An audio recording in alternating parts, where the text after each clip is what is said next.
What's up everyone, Tom here with another video. In today's video, we'll be talking about the latest stock market news, along with our technical analysis for the S&P 500, NASDAQ, gold, Bitcoin, Tesla, and more. We just saw Bitcoin hit 50,000 yesterday. That was live during our stream. It was pretty amazing stuff. And the stock market's starting to look a little bit shaky. Let's take a look at it now. Stay tuned.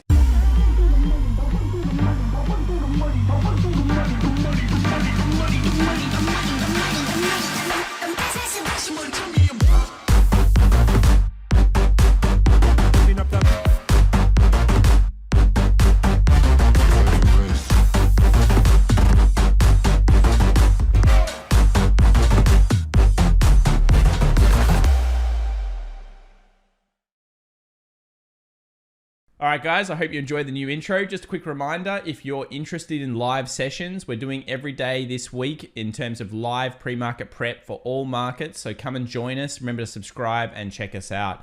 Let's talk about this heat map yesterday. Interesting things going on. High PE stocks starting to move down a little bit. Apple sold off 1.61. Tesla 2.44, an incredibly important level for Tesla holders. $800 around that area. Very important that there is bullish momentum there. We'll talk about that a little bit later in the video. Also, banks, JP Morgan, Bank of America, Exxon, etc. continue to be the outperformers. Let's have a look at this chart here of what happened yesterday. The SPX actually barely down. The NASDAQ, however, down 0.76. So that's the difference between what's going on right now. High PE stocks taking a little bit of profit off and people starting to get concerned. And there is a reason. We'll talk about that soon.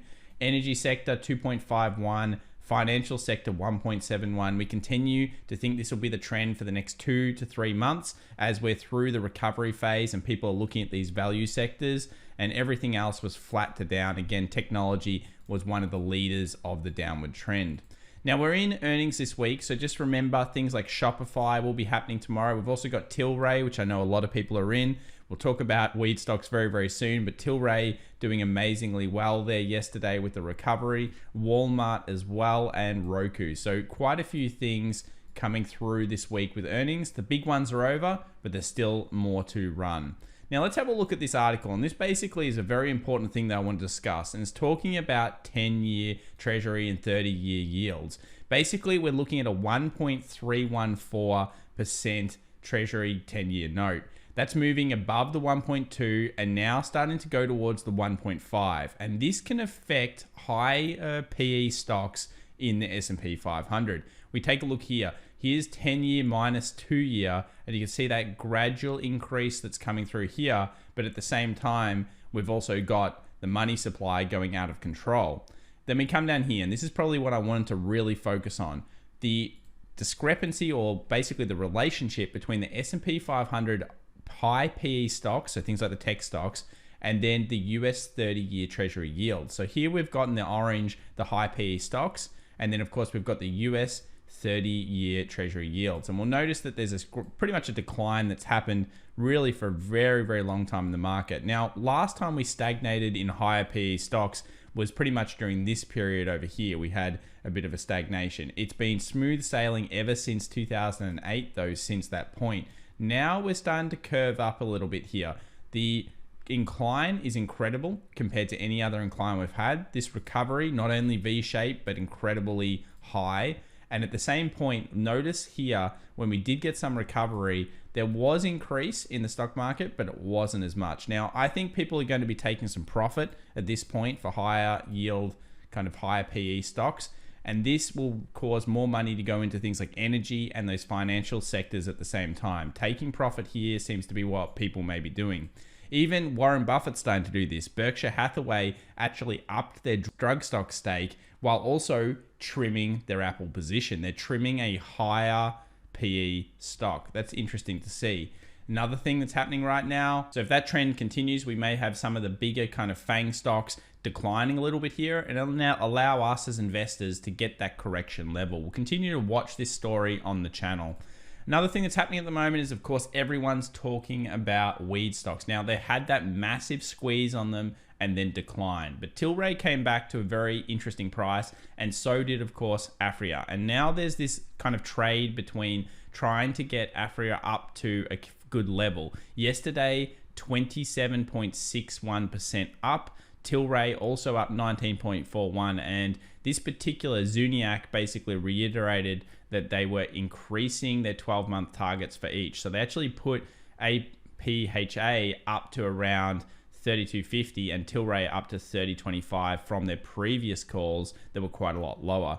These stocks plus a couple of other weed stocks did very, very well. Specifically, there could be trades continuously coming through these for the next couple of days, but again, be very careful with these before you do place them.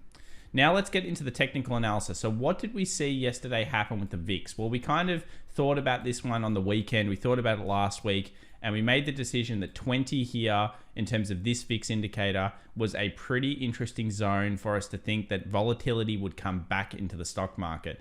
You can see it's closed right now, but it ended up at 21.5, a little bit of a bounce, got as high as 24. And now we're effectively looking at this zone of, can we break the 24 this week and continue the bullish momentum of the VIX, which usually happens to the 28s or possibly even up to here at the 36. I'm going to continue watching this 20 level on this VIX, and underneath this, we're basically back in a normalized kind of market, but anything above this area, you're still looking at some incredible volatility that could come into the stocks over the next couple of days. Now let's take a look at dollar index. Now dollar index fully reversed. You'll see at the time of this recording, it's 90.72, guys. That's pretty crazy considering the break that happened yesterday. It's gapped up hard on the day from the close. So we ended up 90.50 and now it's 90.70. Nice big bullish candle there coming through. Earlier in the session, we thought that it could be becoming declining because we had those bearish looking candles plus a close. And then it was just like, nope, nope, nope. Everything that happened on the futures market was fake. We're going to push it in the opposite direction. And this is probably a cautionary tale for traders out there and everybody that hasn't invested on futures markets. When you don't have the US market giving us some idea of direction, often the futures trade can be fake. And when you look at metals, you'll see what we're talking about. So dollar index showing strength, trying to break this 90.74. And I guess if it does get through there, possibly it goes back up, finds resistance back at that 91, and anything through there, we're starting to push really that 91.60 dynamic again. This is a very interesting point. Remember, if dollar is increasing, generally that means that money is coming out of the stock market and risk is off. So US dollar strength generally means risk is off. We'll continue to watch this story on the channel.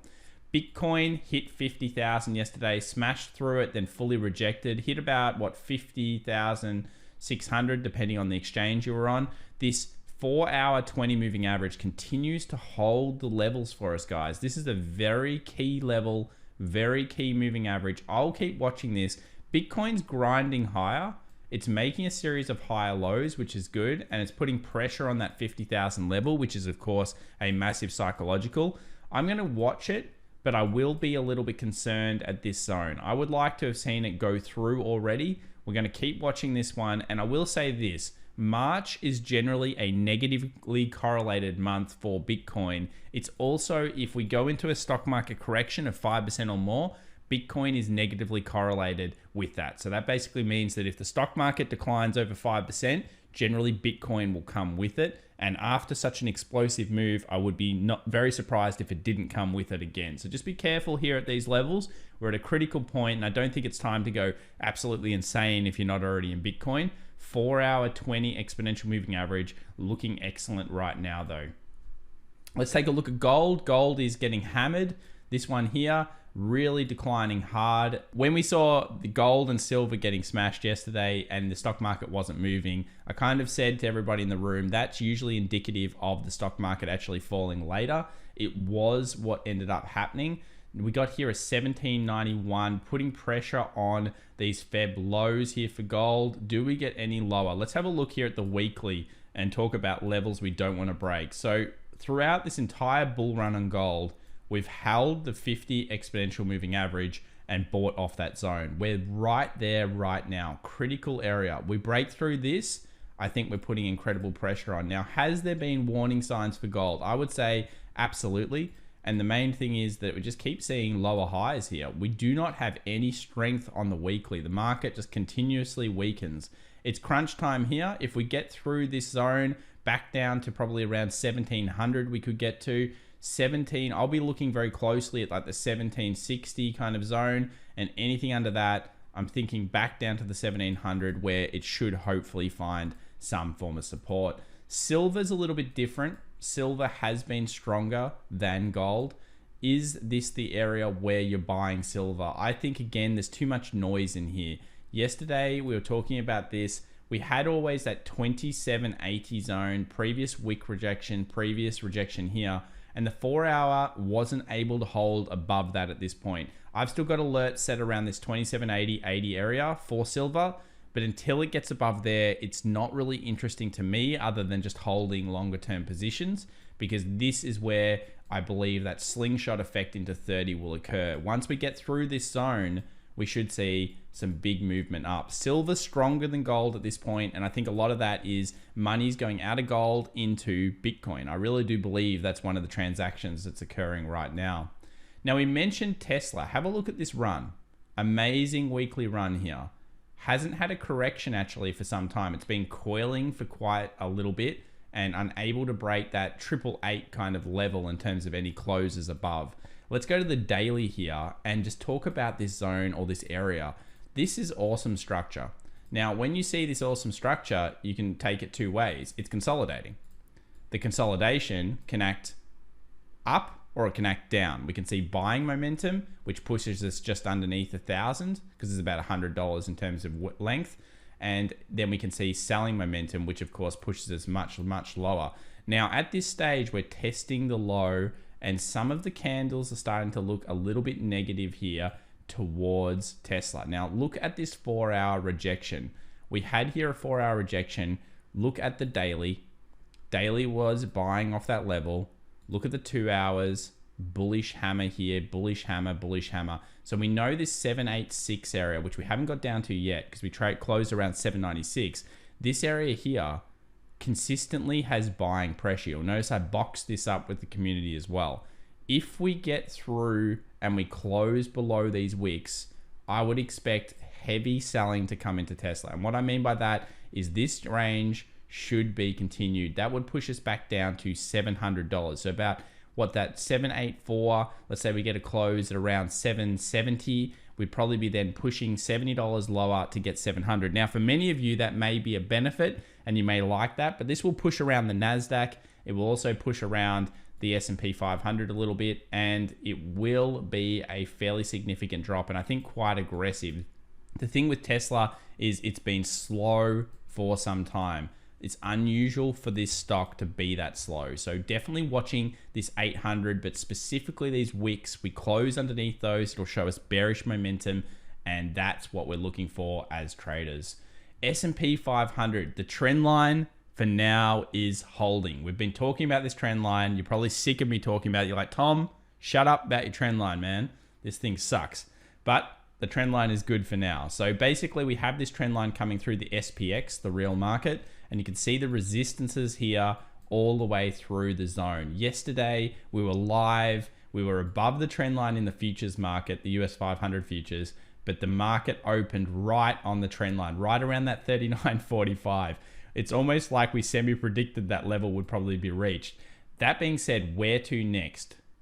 20 moving average. We've got the Bollinger on here as well. That's the simple moving average, the middle of the Bollinger if you're not sure. But this particular 20 has been holding very, very well. That's the first correction level. It also matches up with the resistance of the previous kind of drop. Do we see buying pressure there? Most likely we do. Now we get through that zone. What's the next area or zone that we could go to? 50 moving average, probably around the 3,800. Now we get through that, then we're looking at a proper correction. And a proper correction is going to hit Bitcoin, as we mentioned. It's also going to offer a lot of people that are waiting possibly the opportunity of getting a slightly better price. Now, why is this all happening? I believe it's because we're about to hit 4,000 on the market. If you actually go through time, and we'll do this on one of our videos, it's a little bit shorter, you can see 3,000 before it reached, stopped just before. 2,000 before it reached, stopped just before. You go back into the 90s before it hit 1,000 for the S&P, it stopped just before. This common reoccurring sell-off just before that key psychological. Remember, NASDAQ was also about to hit 14,000, stopped just before as well. The 50 and the 38.2 fib are always my favorite levels for correction